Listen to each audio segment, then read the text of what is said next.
আসসালামু আলাইকুম প্রিয় প্রবাসী ভাই ও বোনেরা, আমি ইতালি থেকে নাহিদুল ইসলাম বলছি। এই ভিডিওতে আমরা কথা বলবো ব্যাংকিং সেবা এবং হুন্ডি এর বিকল্প পদ্ধতি, অর্থাৎ বিকাশ, নগদ এই সব কিছু সহ ব্যাংকে আমরা যে রেমিটেন্স পাঠাই সেটার বিকল্প, এবং কি হুন্ডি যেহেতু এটা সঠিক নয়, তো হুন্ডি এর বিকল্প মূলত এই সব কিছুর বিকল্প পদ্ধতি নিয়ে আজকে কথা বলবো, যেটা আপনার জন্য, আমার জন্য এবং আমার দেশের জন্য খুবই কার্যকরী। আসুন শুরু করা যাক।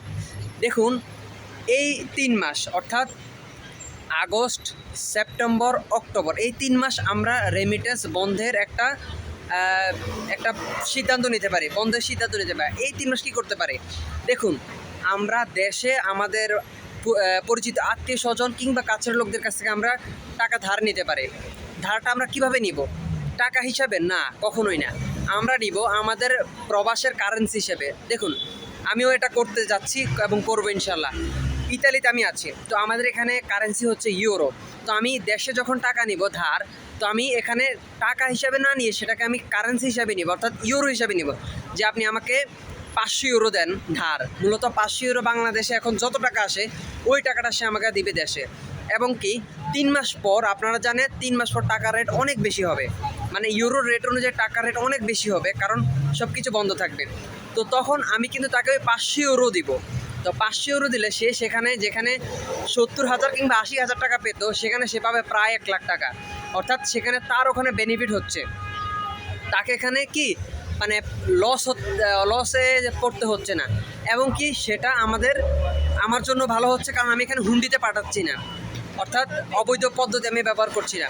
তো এরকমভাবে আপনারা যেটা করতে পারেন, আপনি যদি দুবাই কিংবা ওমান যেখানেই থাকেন, আপনাদের রিয়ালের যে কারেন্সি আছে কিংবা আমাদের যে ডলার কারেন্সি আছে সেই কারেন্সি হিসেবে ব্যবহার করুন, এবং কারেন্সি ব্যবহার করে দেশের পরিচিতদের থেকে আপনি অর্থ এনে এবং কি 3 মাস পরে আপনারা সেটাকে এই কারেন্সি হিসাবে দেন, টাকার হিসাবে না দিয়ে কারেন্সি হিসাবে দেন। এতে করে তার কোনো সমস্যা হবে না, বরং তো সে আরও বেনিফিট পাবে, অর্থাৎ 10, 15, 20 হাজার টাকা সে আরও বেনিফিট পাবে।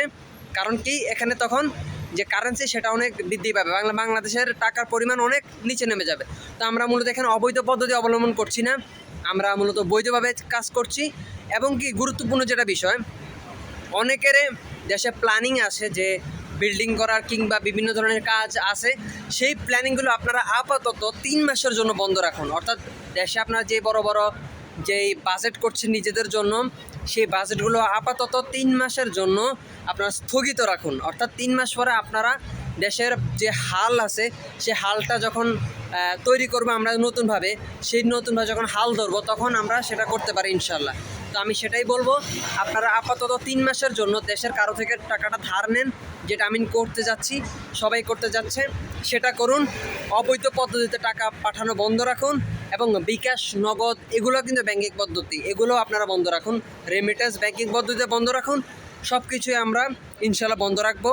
আমরা অবৈধ পদ্ধতি অবলম্বন করবো না। আশা করি সবাইকে বোঝাতে পেরেছি। ধন্যবাদ, সবাই ভালো থাকবেন। আসসালামু আলাইকুম।